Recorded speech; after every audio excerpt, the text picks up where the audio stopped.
উত্তরের মেয়র সহ 2 সিটির নতুন 36টি ওয়ার্ডে ভোট নেওয়া শুরু, শান্তিপূর্ণ পরিবেশে নির্বাচনের আশা সব পক্ষের। মাদক সচেতনতায় এমপিদের কাছ থেকে কাজ করতে বললেন প্রধানমন্ত্রী। টেকনাফে মাদক বিরোধী বিশেষ জোন গঠনের ঘোষণা।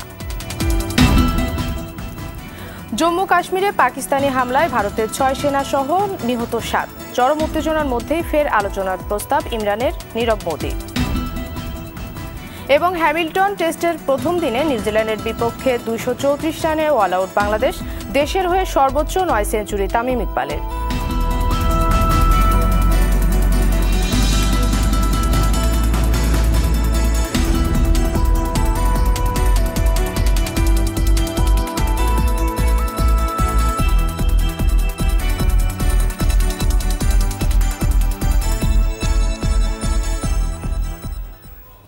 আসসালামু আলাইকুম, স্বাগত জানাচ্ছি RTV সকালের সংবাদে। শুনছিলেন মার্কেন্টাইল ব্যাংক শিরোনাম, আপনাদের সঙ্গে আছি আমি মনা সাদাত।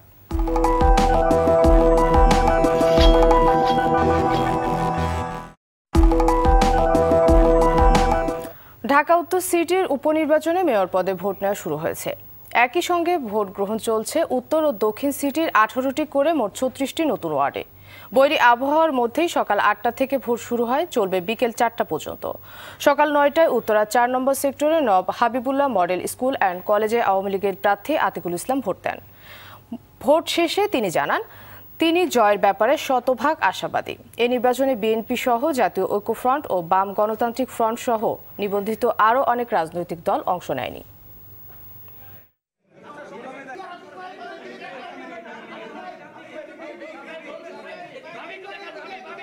আমি সবাইকে বলবো, ভোট হচ্ছে আমাদের গণতান্ত্রিক অধিকার, ভোট হচ্ছে আমার ভোট দেওয়ার অধিকার। আমি সবাইকে অনুরোধ করব, আপনারা সবাই আসেন, গরম চা খেয়ে, গরম খিচুড়ি খেয়ে আপনারা সবাই ভোট দিতে আসবেন এবং ভোট দিতে এসে আপনাদের গণতন্ত্র অধিকার প্রতিষ্ঠিত করবেন। আপনারা যদি সবাই এসে ভোট দেন, আমি আপনাদের কথা দিতে পারি ইনশাল্লাহ আপনাদের সবাইকে নিয়ে একটি সুস্থ, একটি সচল, একটি গতিময় এবং একটি আধুনিক ঢাকা গড়ব ইনশাল্লাহ। দর্শক, এই মুহূর্তে রাজধানীর উত্তরার নব Habibullah model school and college কেন্দ্র থেকে সরাসরি যোগ দিচ্ছেন আমাদের সহকর্মী শরীয়ত খান। শরীয়ত, ভোটের পরিবেশ কেমন দেখছেন?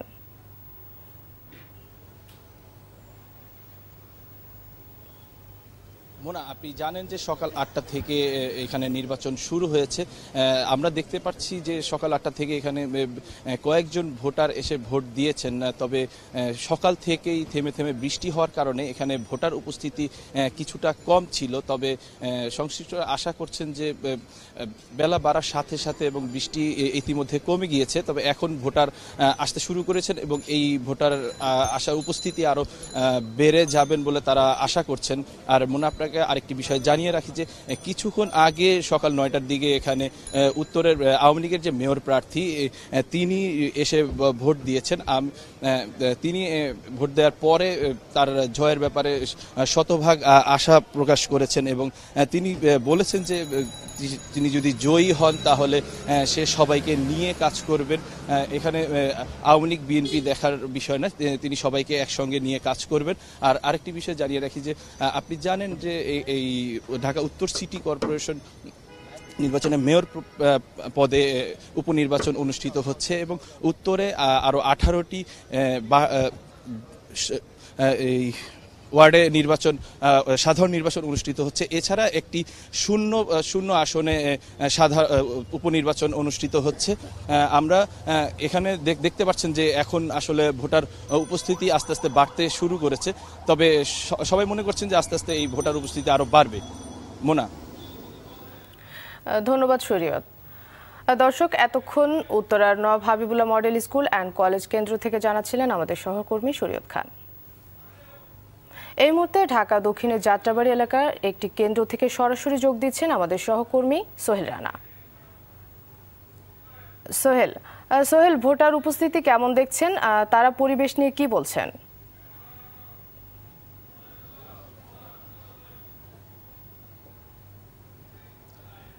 মনে আপনি জানেন যে আমি রয়েছে ঢাকা দক্ষিণ সিটি কর্পোরেশনের যাত্রাবাড়ি এবং কুতুবখালী এলাকায় এবং কুতুবখালী উচ্চ বিদ্যালয় এখানে একটি কাউন্সিলরদের ভোট কেন্দ্র এবং এখানে ভোট গ্রহণ শুরু হয়েছে সকাল 8টায় এবং এখন পর্যন্ত আমরা দেখেছি যে ভোটারদের উপস্থিতি সকাল থেকে যেহেতু বৃষ্টি হয়েছিল ভোটারদের উপস্থিতি একেবারেই কম ছিল।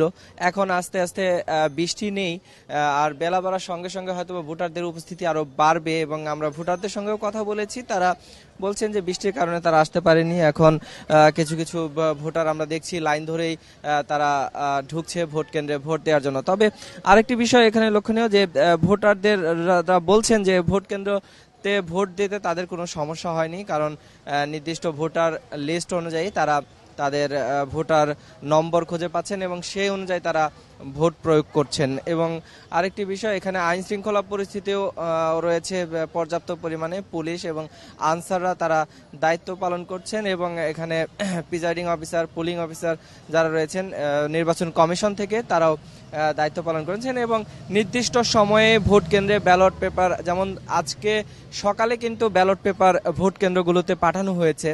তো এখন ঢাকা এই দক্ষিণ সিটি কর্পোরেশনের 18টি ওয়ার্ডের ভোট কেন্দ্র শুরু হয়েছে এবং 6টি সংরক্ষিত মহিলা ওয়ার্ডেও কিন্তু ভোট গ্রহণ চলছে। তো সব মিলে বলা যায় একেবারেই শান্ত এবং নির্বিঘ্ন পরিবেশেই এই ঢাকা দক্ষিণ সিটি কর্পোরেশনে ভোট গ্রহণ চলছে। মোনা, ধন্যবাদ সোহেল আপনাকে। দর্শক, এতক্ষণ ঢাকা দক্ষিণের যাত্রাবাড়ি এলাকার একটি কেন্দ্র থেকে জানাচ্ছিলেন আমাদের সহকর্মী সোহেল রানা। চলে যাচ্ছি পরের সংবাদে। প্রধানমন্ত্রী শেখ হাসিনা বলেছেন জনদুর্ভোগ কমাতে প্রয়োজন ছাড়া বের না হন তিনি। এজন্য বহরে গাড়ির সংখ্যাও কমিয়েছেন। গতকাল সংসদে প্রশ্ন উত্তর পর্বে একথা জানান তিনি। যানজট কমাতে ট্রাফিক আইন মেনে না চলার উপর গুরুত্ব দেন প্রধানমন্ত্রী। মাদক সচেতনতায় এমপিদের কাজ করার আহ্বান জানিয়ে টেকনাফে মাদক বিরোধী বিশেষ জোন গঠনের ঘোষণা দেন তিনি। রুহুল আমিন তুহিনের রিপোর্ট। বুধবার জাতীয় সংসদে প্রধানমন্ত্রীর প্রশ্নোত্তর পর্ব। এ সপ্তাহে সংসদ সদস্যদের প্রশ্নে উঠে আসে যানজট ও মাদক নির্মূলের মতো গুরুত্বপূর্ণ বিষয়গুলো।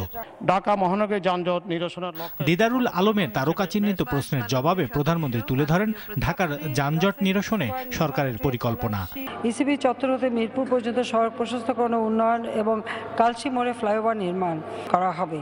পথচারী ও চালকদের ট্রাফিক আইন মেনে চলার তাগিদ দিয়ে জানালেন জনদুর্ভোগ কমাতে তার নিজের নেয়া উদ্যোগের কথা। অফিস এবং কোনো জায়গায় যদি কর্মসূচি থাকে সেখানে ছাড়া আর কোথাও যাওয়াই হয় না, ওই একটাই কারণে যে বেরোতে গেলে যদি ট্রাফিক আটকে দেয়।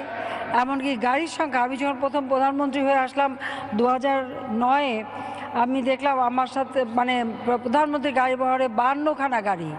আমি সেটা কেটে দিয়ে মাত্র তখন পুলিশের গাড়ি, এসএসএফ গাড়ি, এই গাড়ি সেই গাড়ি নিয়ে 8খানা গাড়ি রাখা হলো, এর বেশি না।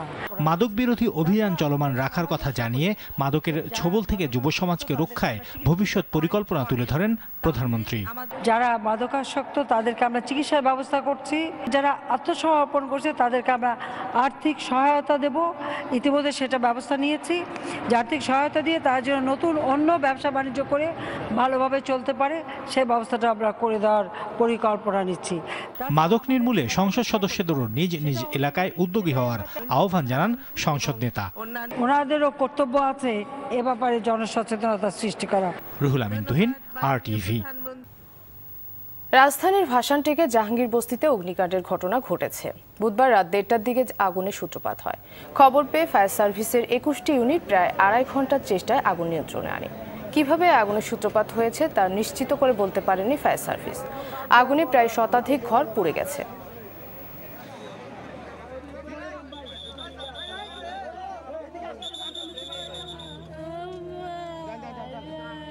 রুম আছে 300 রুম 300 পুরো বস্তি পুরো গেছে না, একটা মানুষের মারা বাই করতে না। 3 ভাগের 1 ভাগ বাড়ি, 2 ভাগ মানব ভিতর ঢুকে লইছে।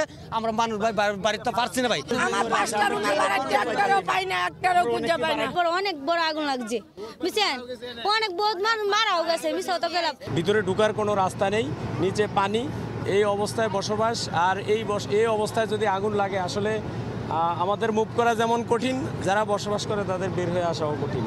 তবে আসার কথা যে এখনো পর্যন্ত আমরা কোনো মিসিংয়ের খবর পাইনি।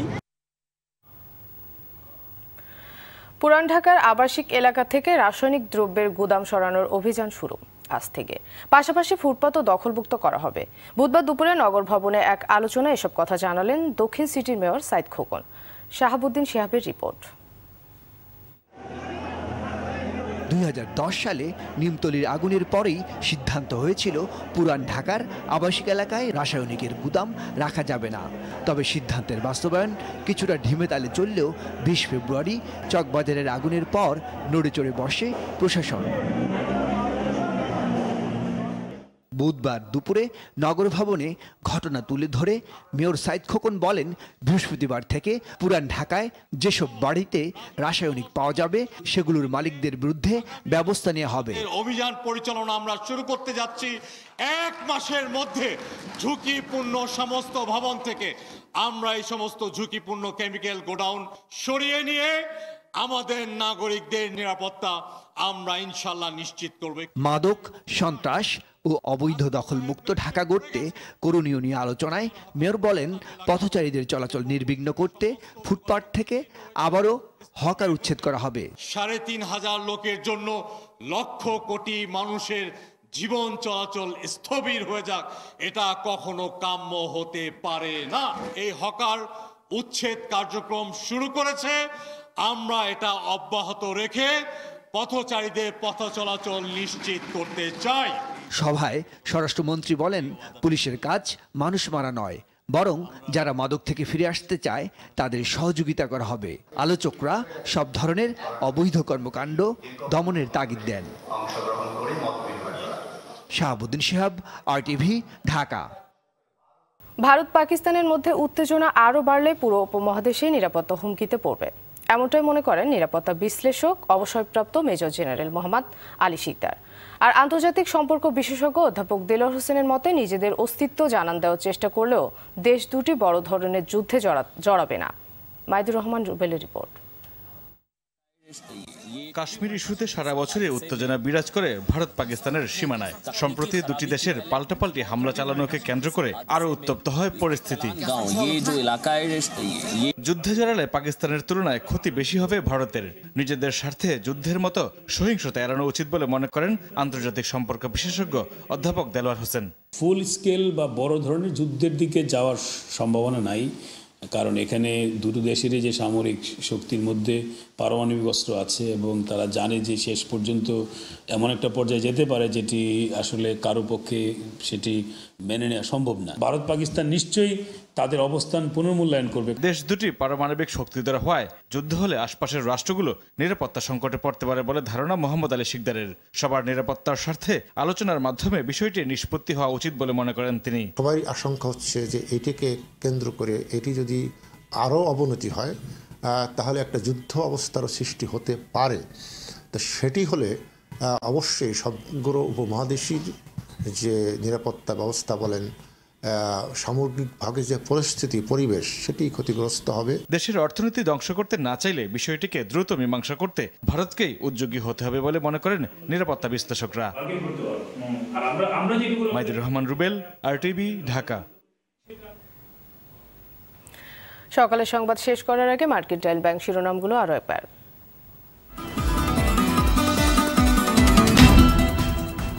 উত্তরের মেয়র সহ 2 সিটির নতুন 36টি ওয়ার্ডে ভোট নেওয়া শুরু, শান্তিপূর্ণ পরিবেশে নির্বাচনের আশা সব পক্ষের। মাদক সচেতনতায় এমপিদের কাজ করতে বললেন প্রধানমন্ত্রী, টেকনাফে মাদক বিরোধী বিশেষ জোন গঠনের ঘোষণা। জম্মু কাশ্মীরে পাকিস্তানি হামলায় ভারতের 6 সেনা সহ নিহত 7, চরম উত্তেজনার মধ্যেই ফের আলোচনার প্রস্তাব ইমরানের, নীরব মোদি। এবং হ্যামিল্টন টেস্টে 234 রানে অল আউট বাংলাদেশ, প্রথম ইনিংসে ব্যাট করছে নিউজিল্যান্ড। দেশের হয়ে সর্বোচ্চ 9 সেঞ্চুরি তামিম ইকবালের। সকালের সংবাদ এই পর্যন্তই। RTV সবশেষ সংবাদ জানতে যে কোনো মোবাইল ফোন থেকে 2414 নম্বরে ডায়াল করুন। আর মোবাইল ফোনে সংবাদ দেখতে অ্যাপ স্টোর, গুগল প্লে বা উইন্ডোজ স্টোর থেকে ডাউনলোড করুন RTV অ্যাপস। এছাড়াও তাৎক্ষণিক ও বিনোদন সংবাদ জানতে বিশ্বের যে কোনো প্রান্ত থেকে ভিজিট করুন facebook.com/RTV online এবং youtube.com/RTV digitals। এতক্ষণ সঙ্গে থাকায় ধন্যবাদ সবাইকে।